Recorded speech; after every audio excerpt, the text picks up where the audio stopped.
stars were quiet, but the silence was false. For months, the humans had worked to build peace with the Barbarian Coalition, sitting in long halls of negotiation, speaking carefully chosen words, and trading promises that felt heavier than steel. Every speech carried hope but also suspicion.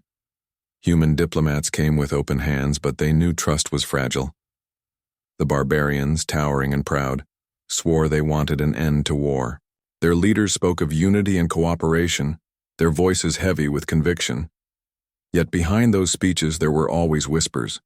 Human spies caught glimpses of strange movements, fleets shifting in the dark, supply chains too large for mere defense. Warnings were sent to Earth, but many hoped it was only fear speaking louder than truth. The fragile peace finally broke in the city of Veyran, a neutral world chosen for its history of hosting treaties. Delegates from both sides filled the marble chamber, banners of their worlds hanging above. The humans had brought their finest negotiators, scholars, and even artists, hoping to show not just strength but culture, heart, and reason. Across the table, the barbarian lords sat in silence, their massive frames watching with unblinking eyes. When the human envoy laid out the final terms of cooperation, the chamber seemed to hold its breath. The document promised trade, shared defense, and a future free of endless bloodshed. For a moment, hope flickered. Perhaps this was the turning point the galaxy had waited for. Then the doors to the chamber burst open. A human officer rushed in, uniform scorched, eyes wide with horror. He fell to his knees before the council. "They attacked," he cried, his voice breaking the silence. "Our colonies. They've struck our colonies even as we sit here." Shock rippled through the room. The barbarian lords did not deny it. In fact, one of them leaned back and gave a thin, cruel smile. "Peace," he said slowly, "was only ever a tool. Did you really think we would bow?" The chamber erupted in chaos. Some shouted for explanations, others demanded justice, but the humans understood in that instant. There was no peace. There had never been peace. The barbarians had used the talks to buy time, to arm their fleets, to catch humanity off guard. Outside, the council halls, the first reports came flooding in. Human outposts along the edge of space were already under fire. Civilians fled burning colonies, transmissions filled with cries for help. Ships were destroyed before they could even launch. The betrayal was complete. In the middle of the chamber, the human delegation stood in silence, their faces hard with resolve. They felt the weight of betrayal, but they did not let despair show. One diplomat whispered to another, "Then we know the truth. They never wanted peace, but they will learn who we are." Humanity's strength had never been in numbers. They were outnumbered in every measure: ships, weapons, soldiers. But what set them apart was something the barbarians could not measure: resilience. Where other species bent under betrayal, humans grew sharper. Where others collapsed in despair, humans rose with fury. Not blind rage, but focused determination. That night, as news spread across human space, fear walked hand in hand with courage. Families packed into shelters, engineers rushed to reinforce failing defenses, and soldiers prepared for the battles ahead. Yet even in the darkest broadcasts, there were voices of hope. "We are not broken," one captain declared in a message sent across the stars. "We are betrayed, but not defeated." The galaxy watched closely. Many species had doubted humans, calling them too young, too reckless, too fragile to survive in the wider cosmos. Yet as betrayal burned away illusions, the truth began to shine. Humans were not weak. They were a people who turned wounds into weapons, pain into purpose. The Barbarian Coalition thought they had shattered peace forever. In truth, they had lit a fire. The first sparks of war now glowed in every human heart, and in the silence of space, one truth rang louder than betrayal itself. If peace failed, then humanity would find its answer in war. The war began not with a grand battle, but with sudden sharp wounds across the edges of human space. The Barbarian Coalition struck fast, their fleets moving like shadows through the void. Outposts that had once been quiet trade hubs or research stations became targets of fire. The first attack came at Karen Station, a mining colony orbiting a lonely moon. At dawn, the workers were beginning their shifts, expecting nothing more than another day of routine. Instead, alarms screamed across the colony as ships appeared on the horizon. Massive barbarian warcraft, their hulls glowing with the power of ancient engines.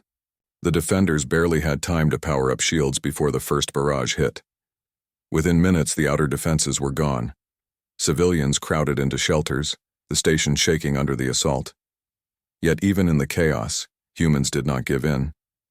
A group of engineers, unarmed and untrained for war, stayed behind to keep the power cores running so evacuation ships could launch.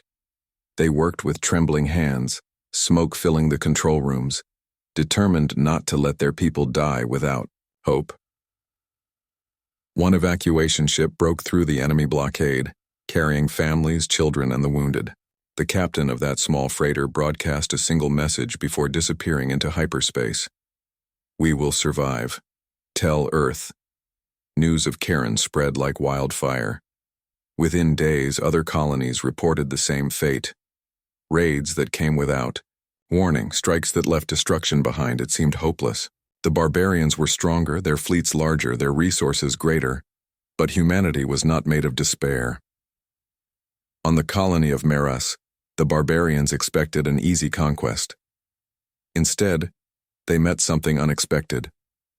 The human defenders were outnumbered 5-1, but they fought with strategies no other species dared to use. Rather than stand in one massive formation, the humans broke their ships into small, fast groups. They darted between the barbarian cruisers, striking at supply ships, cutting communication lines, and vanishing into asteroid fields. The barbarians grew frustrated. They were used to battles of strength, where size and power decided victory. Against the humans, they found themselves chasing ghosts. For every colony they struck, they paid a price. One destroyer vanished in a trap when humans detonated a mining station's fuel tanks. Another was lost when a squadron of tiny fighters led it into a gravity well. Though the losses were small compared to the coalition's vast power, they carried weight. For the first time, the barbarians realized humanity was not as fragile as they believed. Meanwhile, back on Earth and the central colonies, leaders gathered in war councils. Generals studied maps, scientists pushed technology faster than ever, and ordinary citizens volunteered to aid the cause. Factories worked day and night not just to build weapons but to create shelters, communication relays, and supply chains. The human spirit did not shrink. It expanded. Admiral Kalen, one of the youngest commanders in the fleet, spoke to his officers before a daring mission. "We are not fighting for glory," he said. "We are fighting for each other, for every child in a shelter, for every family fleeing a burning world. They want us to fear them. Instead, we will show them that humans are never easy prey." The mission that followed became legend. With only 3 cruisers, Kalen ambushed a barbarian fleet 10 times his size. His ships attacked in waves, retreating and returning, striking from unexpected angles. The battle lasted hours, each side locked in a deadly dance. In the end, Kalen's fleet escaped with minimal losses, while the barbarians lost 2 warships and countless smaller craft.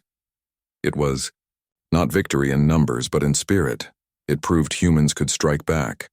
Across the galaxy, other species watched carefully. Some were amazed, others doubtful. Many had seen their own worlds fall to barbarian raids and had chosen submission over resistance. Yet now they saw something new, a people who stood their ground even when defeat seemed certain. In the ruins of Karen, survivors began to rebuild. On Meras, children played in the shadows of burned ships, their laughter carrying a strange kind of defiance. On Earth, artists painted murals of ships rising against the dark, and poets wrote verses of resilience that spread like fire across communication networks. Humanity was not broken. Humanity was answering. The barbarians thought their strikes would crush morale, but instead, each attack hardened the human spirit. Every loss became a lesson, every wound a reason to fight harder. Humanity was learning, adapting, and preparing for summity, greater than mere survival. The first strikes of the war had begun. The galaxy had expected silence from the humans. Instead, it heard a rising voice, clear and unshaken. Peace had failed. The flames of war spread quickly, and the galaxy could no longer look away. Human colonies had been attacked, outposts burned, but instead of surrender, humanity stood stronger. This growing defiance forced the Allied Council of Species to meet again in the Grand Chamber of Telora, a space station that circled a dying star. The chamber was vast, filled with the voices of many civilizations. Representatives from old and powerful races sat in high seats carved with symbols of their worlds. Their robes and armor gleamed, and their voices carried authority. For generations they had believed themselves wiser, stronger, and more advanced than the humans. To them, Earth was still a young world, too bold, too reckless, too fragile. But now those same representatives gathered to decide whether humanity was worth saving. At the center of the chamber, a tall figure stood quietly. Ambassador Rian, one of Earth's chosen voices, waited for the council to begin. His uniform was plain, not decorated like the robes of the other species, but his eyes carried a steady fire. He knew the task before him was nearly impossible. The council began with harsh words. "The barbarians are too strong," declared the voice of the Tharvak, a reptilian species with scales that glimmered like stone. "To resist them is foolish. Humanity should accept its place. Better to bow and survive than fight and be erased." Another voice rose, this one softer, but no less sharp. "Why must we waste resources for the humans?"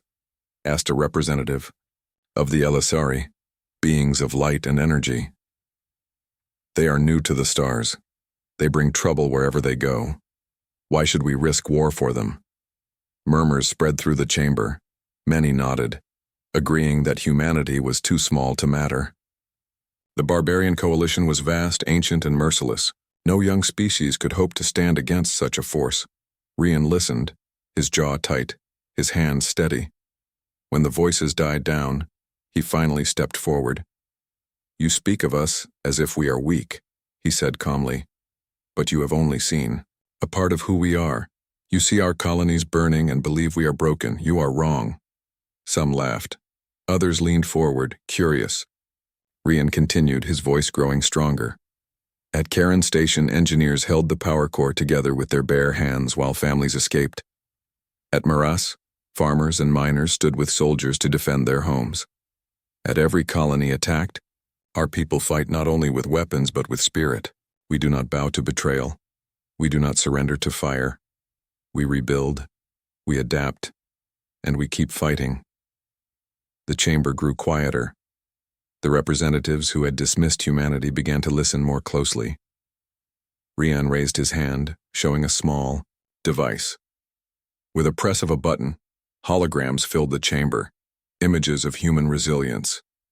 A family rebuilding their burned home with salvaged metal.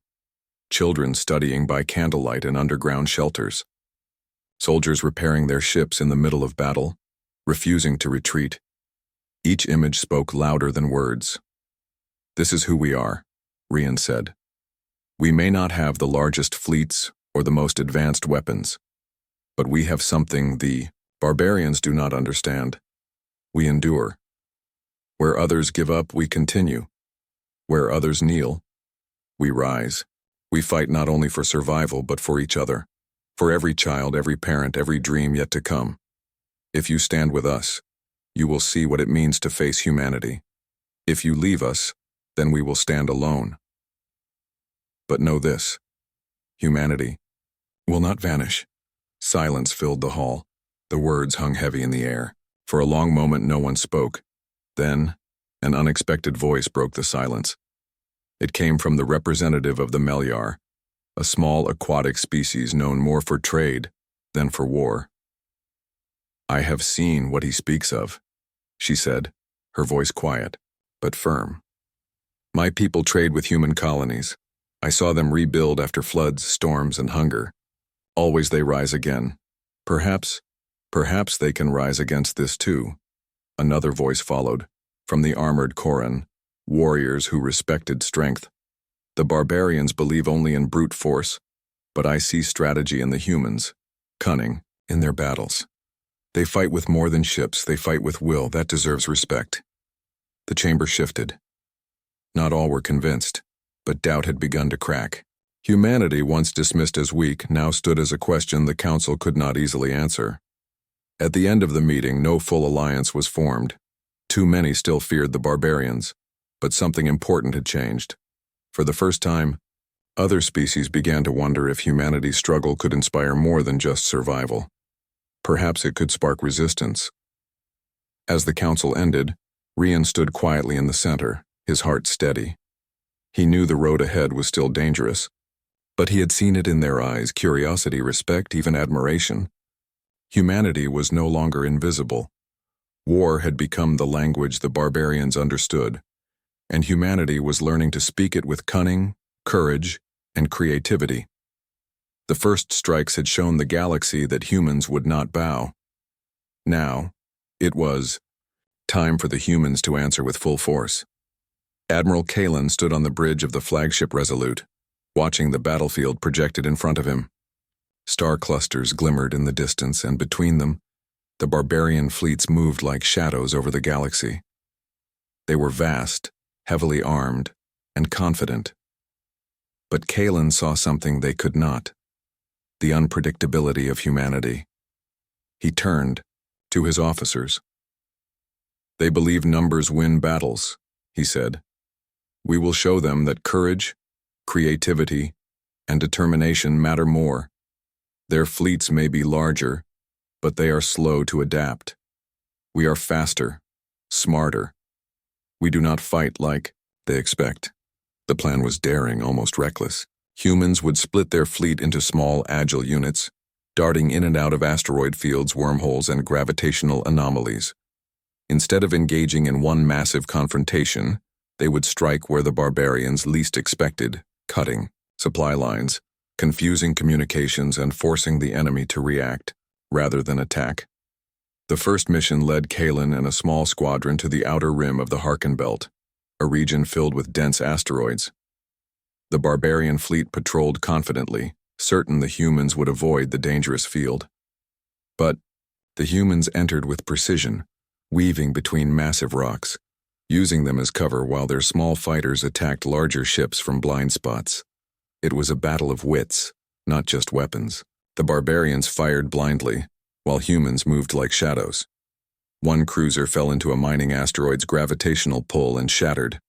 Another was led into a trap where the human fleet detonated an abandoned fuel station, engulfing it in flames. Victory was not measured in numbers, but in impact. For the first time, the barbarians realized that humans could fight with intelligence and bravery, using every weakness of their enemy against them. Their confidence wavered. Meanwhile, on human colonies, the spirit of resistance grew. Civilians helped in ways no one expected. Scientists built better communications relays, engineers repaired ships in hours that others said would take days, and children trained with simulation systems to learn strategy and emergency response. Every part of human society became a weapon of resilience. Kalen's fleet moved from one operation to another, always unpredictable, always bold. In each engagement, humans adapted, learning from every strike.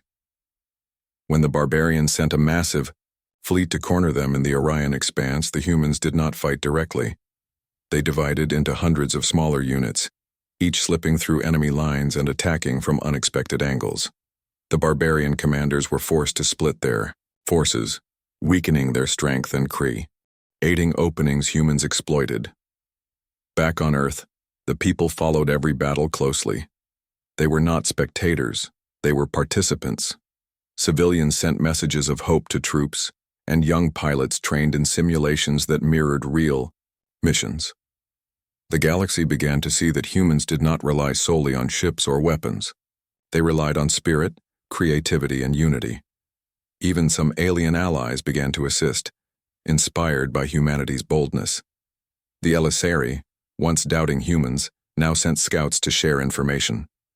The Meliar, quiet observers before, joined in minor skirmishes to test their own strategies. Humanity's courage was contagious, proving that one determined species could influence many others. The greatest test came when the Barbarian Coalition launched a massive attack on the colony of Arendor, a human outpost critical to supply lines. The humans prepared an ingenious defense. They lured the fleet into a narrow asteroid field, where smaller ships hid behind rocks and waited for the perfect moment. When the barbarians entered, human forces struck from multiple directions, disabling engines, destroying supply carriers, and forcing the larger warships to retreat. It was a stunning victory, not because humans had more firepower, but because they had used their minds, hearts, and courage to turn the enemy's strength against them. News of the battle spread across the galaxy. For the first time, humans were no longer seen as fragile. They were a force to respect, a species capable of outthinking and outlasting opponents who once seemed unbeatable. Admiral Kalen, standing on the bridge after the battle, looked at the stars with quiet pride. "This is only the beginning," he said. "They may think they know us, but we are unpredictable. They may strike with fire, but we answer with spirit. We do not fight for hatred or revenge. We fight for each other, and that makes us stronger than they will ever know." Across human space, the message was clear. Peace had failed, but humanity would answer. Not blindly, not recklessly, but with courage, strategy, and unity. They were not just surviving, they were showing the galaxy what it meant to be human. The war continued, but with each engagement, humanity grew stronger, smarter, and more united.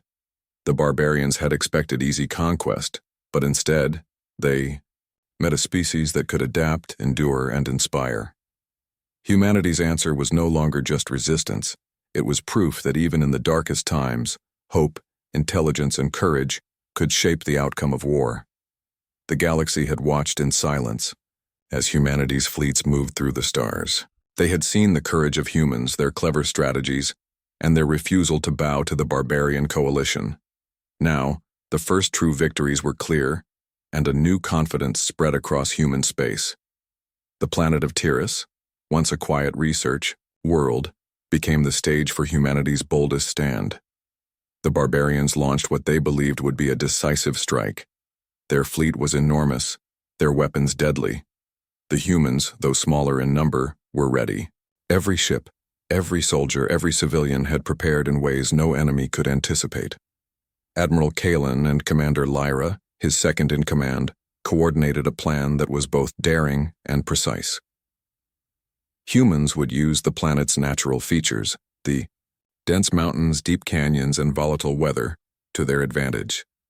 Instead of meeting the enemy in open space, they would force them into unpredictable conditions. As the barbarian fleet approached, the humans activated hidden mines and created artificial storms to slow their advance. Small, fast ships darted between larger warships, striking weak points and retreating into the planet's atmosphere. The barbarians tried to maintain formation, but the human strategy forced them apart, one ship at a time. On the ground, civilians played a crucial role.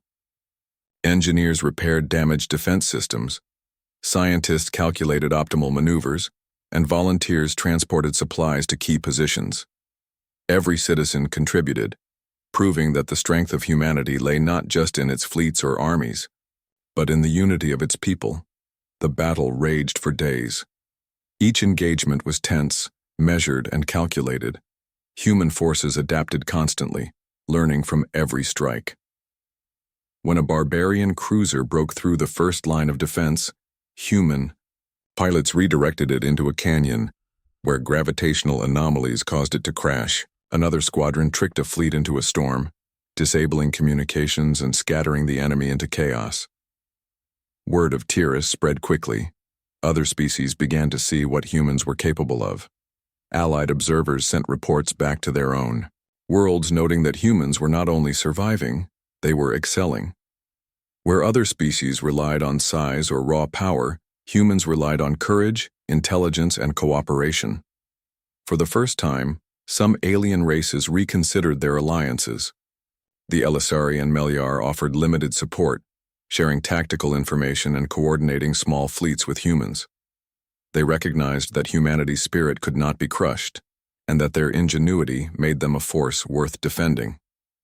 The barbarian fleets began to retreat. Exhausted and frustrated, Kalen addressed his forces over the communication network. "This is a victory," he said, his voice steady and strong. "Not because we have destroyed them all, but because we have proven something greater. Humanity is not weak. Humanity does not yield. We stand together, we fight together, and we will continue to rise no matter the odds." The victory on Tyrus did more than secure a planet. It changed perception. Across human colonies, celebrations erupted not in triumph over others, but in pride for their resilience. Messages of courage and hope were sent to every outpost, reminding everyone that, even in the face of betrayal, humanity could endure and overcome. In the council chambers of the galaxy, once doubting species reconsidered their views. The Tharvak, who had argued for human submission, now spoke in measured tones. "Perhaps we underestimated them," one said quietly. Others nodded, realizing that humanity had shown more than strength. They had shown determination, adaptability, and a willingness to fight for something beyond themselves.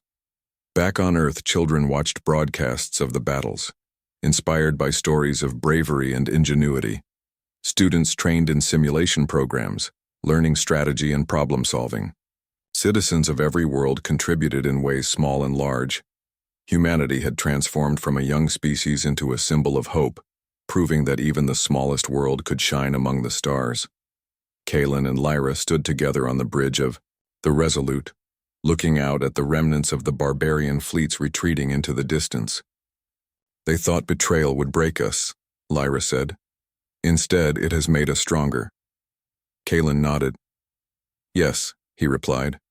"Peace may have failed, but war has shown the galaxy who we are. We do not fight for conquest. We fight to survive, to protect our people, and to prove that courage, unity, and intelligence can overcome even the greatest threats." The stars above human space seemed brighter that night. Each world, each colony, each individual had played a part in the answer humanity gave to betrayal. The flame of resolve burned in every heart, a promise that no enemy could extinguish. The war was not over, but humanity had answered. Not with fear, not with surrender, but with a clear, unyielding voice. If the galaxy sought to test them, they would rise, stronger than ever. And in the quiet of space, one truth echoed across the stars. Peace had failed, but humanity's spirit would never fail.